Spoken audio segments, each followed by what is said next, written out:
Yeah. Boom to the hay, all you sports fans out there in the tubosphere, to you, the individual, as part of the collective. Welcome to Fast Track Sports Fact Highlights here on Talk Radio version of the OMSR. I am your brief but concise host, Will, the alternative ESPN Sports Thrill. Always do a little show like this, let you know the clip order coming up. And the whys to wherefores gets a significantly longer highlights reel. That's way. Plus a quickie sport rant to the segment. Alright, it's taken from all the video highlights courtesy to The Herd, with Colin and ESPN, everything else, to the OMSR. Alright, what I do, I try to bring in some of the best parts of when Colin's on fire. I did the voiceover before. When it's the video highlights as part of Gen 5.0, the quickie sport rants and then the legalese mumbo jumbo and all that comes after. But I figure, you hear me talk in the intro a little bit, then you can close out listening, in this case, get to listen and watch. What's going on? So talking it briefly and concisely about, got Jim Calhoun talking about how UCONN got built up to where it is now. And then a little bit of Jay Bell is throwing in, the reality, certain realities of this day and age of kiss the upperclassmen who are talented and maybe ready to go as freshmen in the NBA. A lot of them don't succeed, think they will. Those days are gone. So on the quickie sport rant of the segment, I seem to have got my Michigan State UConn national championship years mixed up. I made these really cool, the way the stitching was on the shoe, it just kind of tattooed it basically in a kind of a cool font, MSU, that paralleled the arc of the Reebok. They were white and green. And I remember wearing those clearly in 1999. But that's where I've gotten a bit off here. Because I could have swore Michigan State won the millennial, as it were, national championship. And I had already moved to Southern California, or the OMSR is now, at present, from where I was then, Northern Rockies. So I'm a bit off on that. And yes, I like to go by observation and sports memory and don't always necessarily have facts and numbers to back it up. Like Colin, I like to go off of observation and sports memory. So maybe some of you guys out there could help me out with that. 99 national championship, meaning one for the 98 year. I could swear if they're saying all of UConn's national championships since 1999. All right, if they played in 99, then that's would mean for the 98-99 season, right? And then the 99-2000 season is Michigan State. But I didn't have those shoes here in 2000. So, yeah, the time went on over Final Four weekend. Bit foggy in the head. All right. That's what's coming up. Thanks for watching. No silly DUIs while you're out there. On that note that I just mentioned to you, roll clips. When you started this program, and this is not a shot at Storrs, Connecticut, but it's not glamorous, how did you convince your first young players? Come and play with me up in Storrs, Connecticut. Well, the reason I took the job, Colin, thanks for all the kind words about UConn. By the way, through the years, the fans and some of the people who listen to you, and I do occasionally too, but that you have been a Storrs and UConn back for many, many years, and we appreciate that. But, I think that when we came in 1979, they made us a member of the Big East. In 1980, we started playing, had 5 straight losing seasons, but we were the Big East. And we were a part of Patrick, Chris, Walter Perry, the whole deal. And very simply, we found our place there, and we sold the idea. Just think about where some of our kids were from in the early days, particularly guys like Kevin Ollie from Crenshaw High School, Ray Allen from Dazelle, South Carolina, Donnie Marshall from Seattle, Washington. We got them from all over the country, all to play on the magical 1980s on ESPN, and led by Dave Gavitt. We had them come to play against the greatest players in the world in the Big East, in the hottest conference in the country, and from that, we became UConn.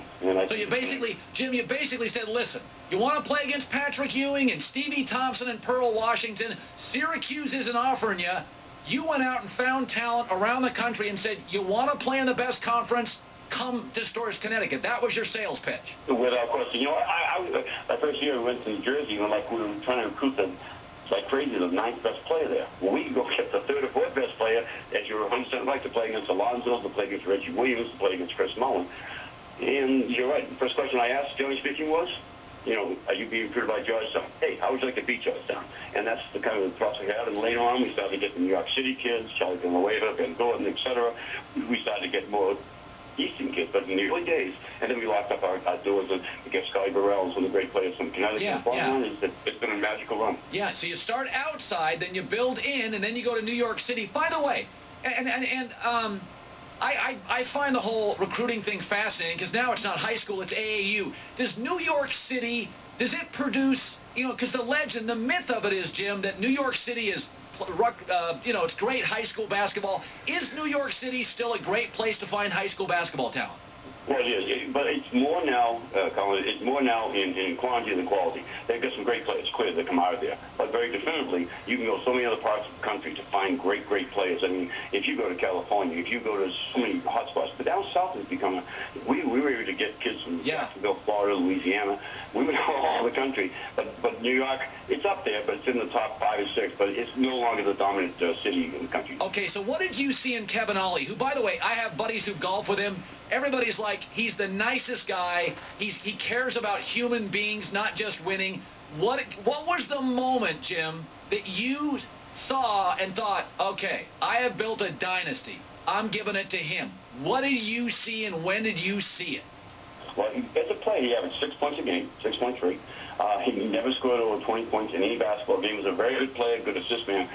Goes to the league, and he called him. This is when I started to see Kevin. He lived in Connecticut, got married, 17 years here, and he got 14 10-day contracts. 14 over a 13-year career. 14 in the NBA. Correct, and made it into a 13-year career. You're telling me about a kid who's tough, who's resilient, who has great belief in. Well, Kevin's a very tough guy. He's a wonderful person, but he's a tough coach. And I saw the two sides of him. I saw the Kevin Ollie that people love, the religious man, all the other great things he brings in, the knowledge of the game, the ability to be himself, but ask others for advice. I saw all those great things, but I always thought, how resilient are you going to be to make this transition, to keep us no longer just a team or teams, but a program? And I always emulated, try to be what Dean Smith had done at North Carolina. I know it may be sacrilegious, but we're trying it, and we're on our way at least. But bottom line is that's what I saw, and I thought Kevin would be the right guy at the right time. He can relate to Cliff Robinson back in '88. He can relate to Kimball Walker in 2000. Credit, be honest.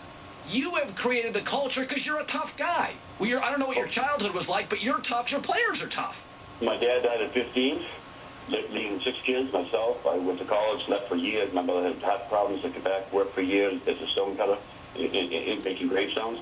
So I got back to college when I was 20, and then sports up a good player, drafted by the Celtics. But yeah, I had to fight through some things in my own life, and no one ever handed me anything except my love of my family and the people around me. So I believe that nothing in life is ever given to you. So every of mine have given me so much. They've given incredible things to me, but I've made them earn it because that's what life's all about. And the culture at UConn, you couldn't have said it better, and I think hopefully people see that. The culture that we started in 1986, all the way to today, from Shabazz to Bo to DeAndre Daniels, all the kids we recruited, to Ray sitting beside me last night, to Rip Hamilton, to Kimba, all those great guys. That's the UConn culture, and there is a particular culture. We're tough. We want to be tough. Yep. We always think, even if we aren't, we always think we're underdogs, and that's not a bad thing. You know, in Connecticut, and a lot of people say the middle of nowhere. Well, actually, right today, it's the middle of somewhere. Yeah. Hey, by the way, that's a good line. Did you work on that? You got writers or something? Where'd you get that? No. You know what my grandkids say? Hey, Papa's unfiltered. Well, Jim, congratulations. Great program.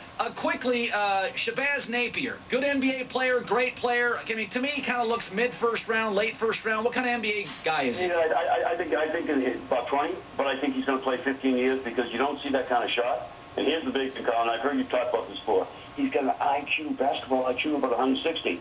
I mean, he doesn't have to be as athletic as everybody else. He just has to be better, and he is. He mentally sees the game, makes his teammates better, and the thing he can do, he can really shoot the basketball, which is unusual when you see a 6'1" point guard. Yeah, and these days in the NBA, if you can shoot it with no hand check, you're going to get your looks. Jim, congrats again. I appreciate it. By the way, keep an eye on DeAndre Daniels. He could be a special player. Just starting to come to his own. Yep, he is. Jim Calhoun. Last night, Daniels probably became a little bit too much of a jump shooter, but he's going to play in the NBA. Very talented kid. He was a California kid they brought out. So that's the story of UConn. They went outside. They said, you want to play against the best players? They're not offering you. Go play against Pat Ewing. Brought him in. Then they started going to New York City. Then they started going Now, did you hear what he said? And this happens in college football. Now the talent's in Jacksonville, in Texas. By the way, those Harrison twins are Texas kids. I'd like to project Julius Randle of Kentucky as a first-round talent. That is my evaluation. That dude, you could do worse than drafting that guy first. Like, I know he's not as sexy as Andrew Wiggins. Julius Randle is going to walk into this league, and he'll be your second-best player for 15 years. And by the way, in the NBA now, you need 2 to 3 stars. He won't be your 1. He'll be your 2. Andrew Wiggins may be your 1, but I don't think he's going to be that for like 4 years. Julius Randle is going to go into the NBA next year for Kentucky and be 19, 18, and 10, build to about 20 and 10. Long, rangy. He's Zach Randolph. By the way, tremendous NBA player, not much of a media hog, doesn't get a lot of press, but just delivers time and time again. I literally asked my staff this morning to look up a guy. I think he's the most unbelievable guy in the history of college sports. There's never been anybody like him. Look at what Bill Snyder did at Kansas State. With the great Stan Parrish and Jim Dickey, they won 3-3-2, 6-3-3, 1-2, 0-0-1. They won 1 game in 3 years. He gets there, and 3 years later, 9-9, 10-9, 11-11, 11-11, 11-6, 11-11. He leaves. They go back to 5-5-5. He comes back 10-11. You pay him all the revenues. When I used to work at NBC, Cheers was so successful. Remember Cheers? Anybody under 20 won't. Yeah, look at John's looking at me like, Cheers, I've never heard of it. Hey. I've never seen it. When were you born? 83. That's ridiculous. That is a ridiculous year to be born. Nobody was born in 1983. I mean, seriously. Your binky's in the next room. So here's the truth. Cheers was so popular, NBC said, we'll make it a loss leader. They lost every episode. They lost money the last like 2 years. It was so popular.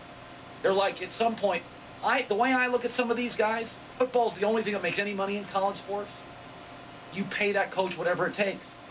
Whatever, I don't care if it's $10 million a year. And if you want to give players stipends, go ahead. You can argue on that behalf. I'll argue on the coach's behalf. Because I got news for you. How UConn's winning and how UCLA has no national championships in football, how Georgia basketball's bad. Georgia's got 40 Division I basketball players in their state. UConn's got my kids. Okay? I mean, so Jay Billis, and I just think this is the reality of it. Jay Billis says the one and done thing, building programs, it's just over in college basketball. It is difficult in this era to fall in love with your team because they're not there for very long. Yeah. Those days seem to be over where a freshman class comes in, they grow together, and you get to watch them together as mature seniors. I don't think we're ever going to get that.